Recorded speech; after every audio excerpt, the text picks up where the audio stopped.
الحمدللہ میری روٹی دین کے ساتھ نہیں جڑی ہوئی اور میں اپنی ذات کی خاطر دین کو بیچ کر 1 روپیہ کمانے کو بھی حرام سمجھتا ہوں.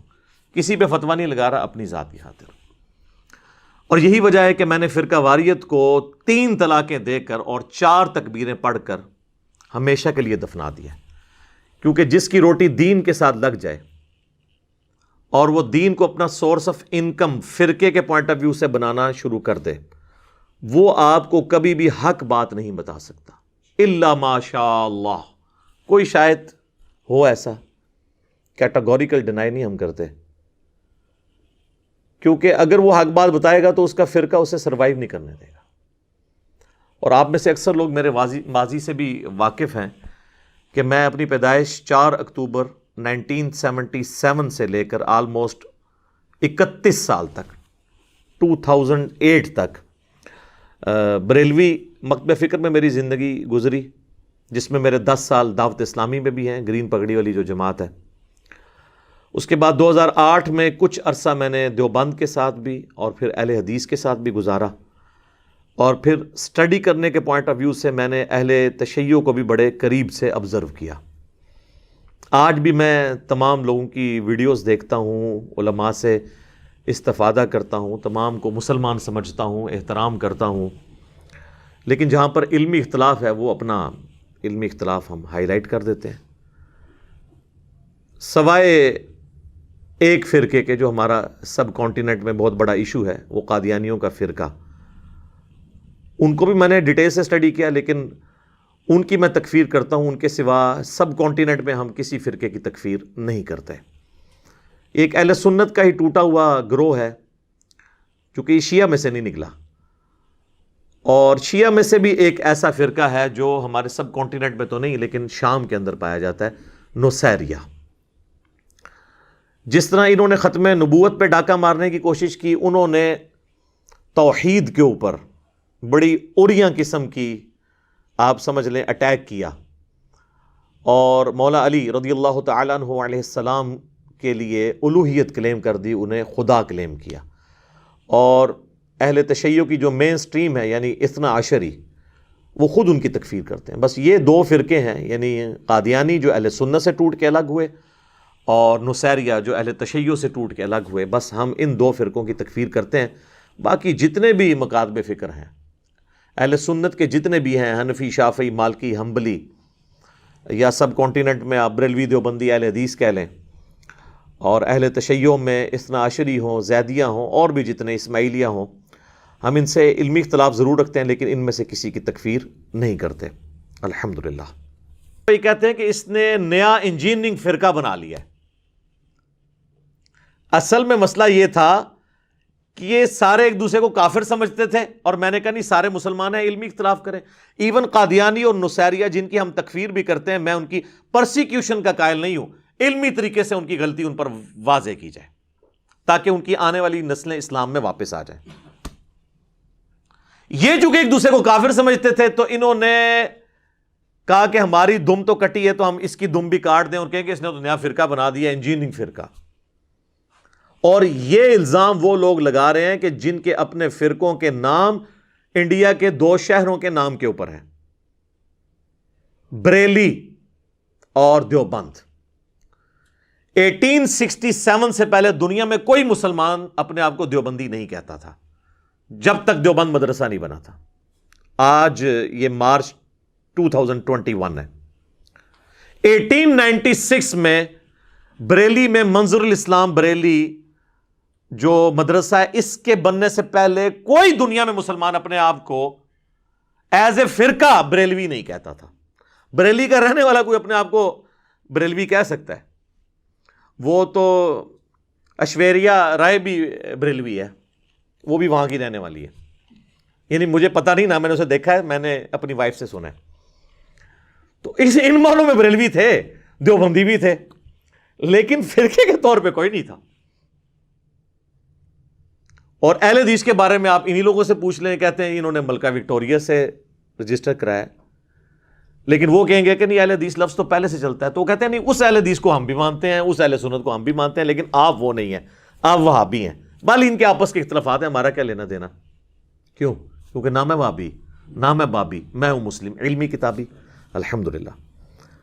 تو یہ انہوں نے نا ایک گالی ڈیوائز کر لی کہ یہ فرقہ نیا بنا رہا ہے، حالانکہ فرقہ بنائیں تو فرقے کی کوئی کتابیں ہوتی ہیں، کتابیں تو وہی ہیں جن پہ ہم سب ایگری ہیں، کوئی مدرسہ ہوتا ہے، کوئی چندہ بک ہوتی ہے، کچھ بھی نہیں۔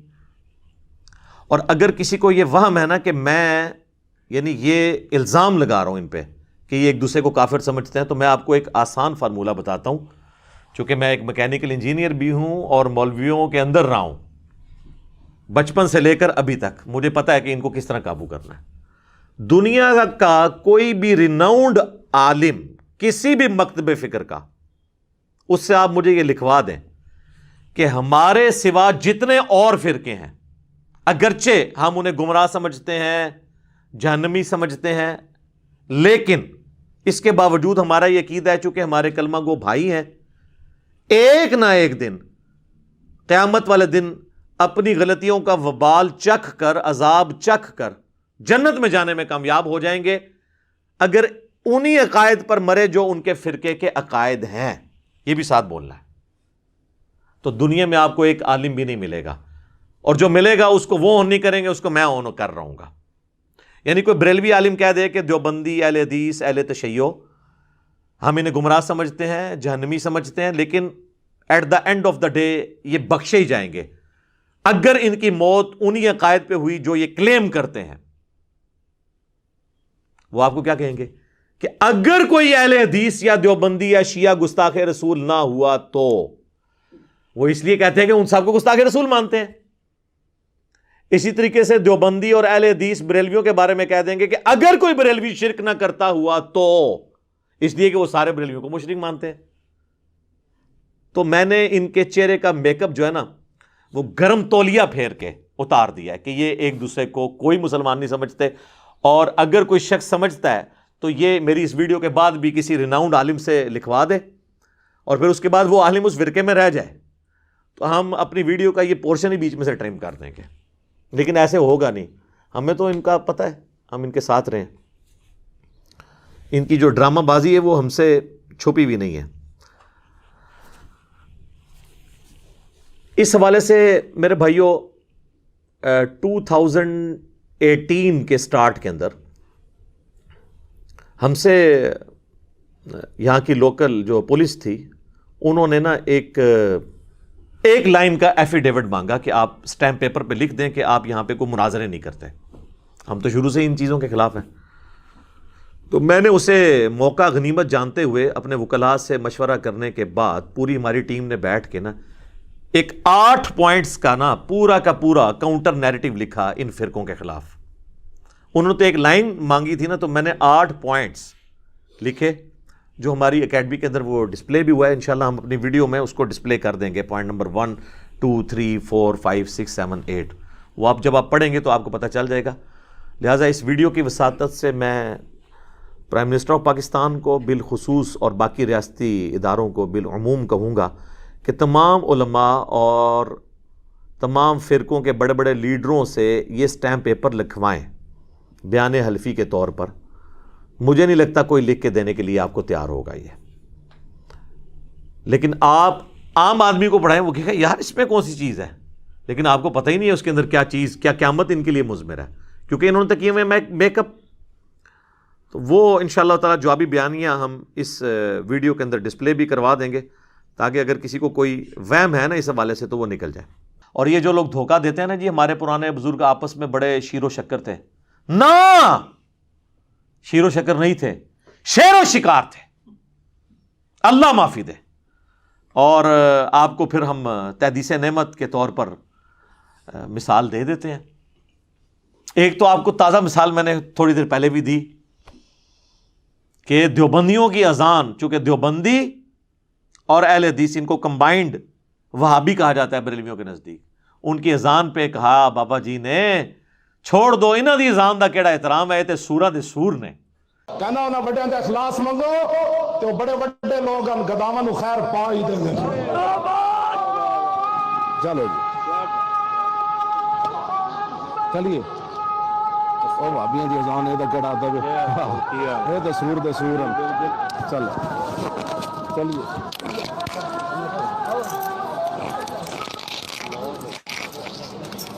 یعنی جس طرح خنزیر بدترین جانور ہے نا، تو خنزیروں میں سب سے بدترین خنزیر جو ہے نا وہ وہابی ہیں، یعنی دیوبندی اور اہل حدیث.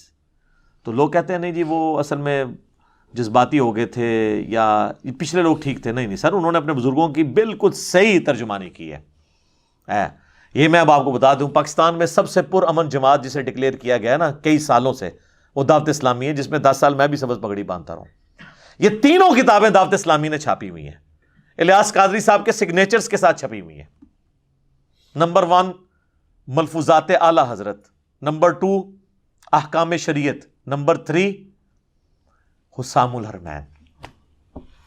اس میں آپ ذرا لینگویج سنیں.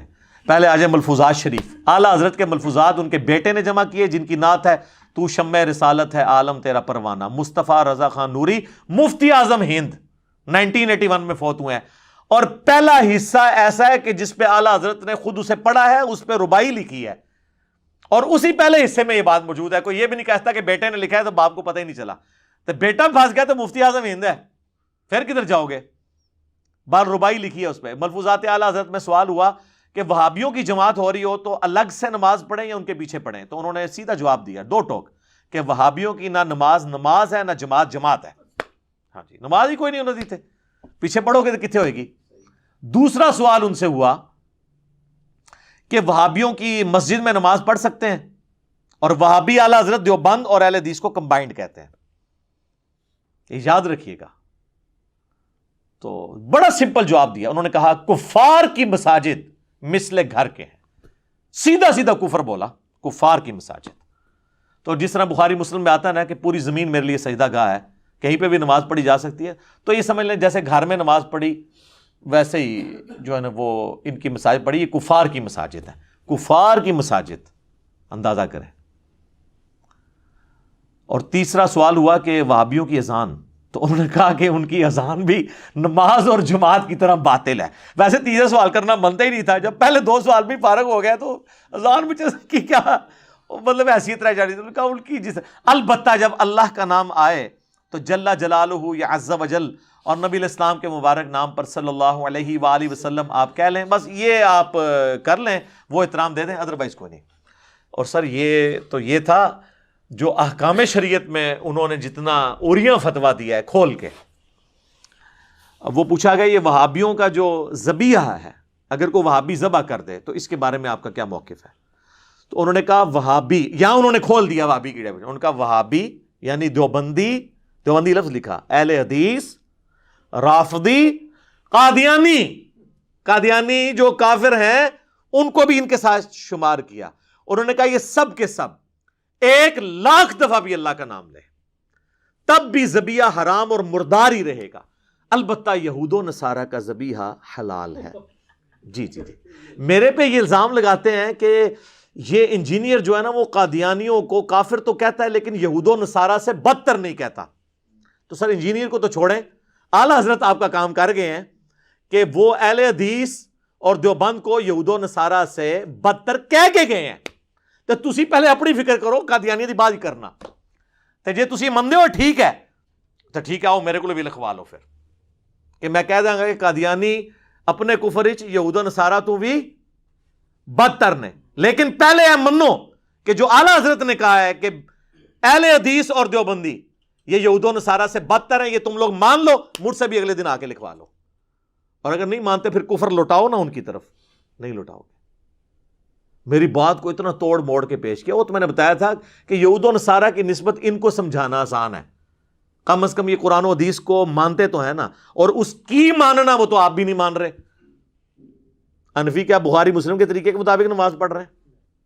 تو ہم ان پہ بھی ہم فتوے لگا دیں تو ہم قادیانی کو کافر مانتے ہیں. اب یہ جھگڑے چھوڑ دیں کہ وہ 7ویں گھاٹی میں ہوں گے یا 6ٹی میں ہوں گے یا 5ویں، پہلے اپنی فکر کرو.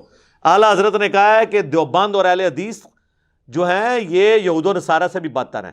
اگر اہل حدیث دیوبند یہ مان لیں، اگلے دن مجھ سے آگے لکھوا لیں کہ قادیانی جو ہے یہود و نصارہ سے بدتر ہے. میرے سے مسئلے ہی حل ہو جائے گا نا. آؤ نا بچہ میدان وچ، تسی میرے کو جواب لینا سی نا، لے لے تسلی جے، راتی نیندر سونی آئے گی تانوں.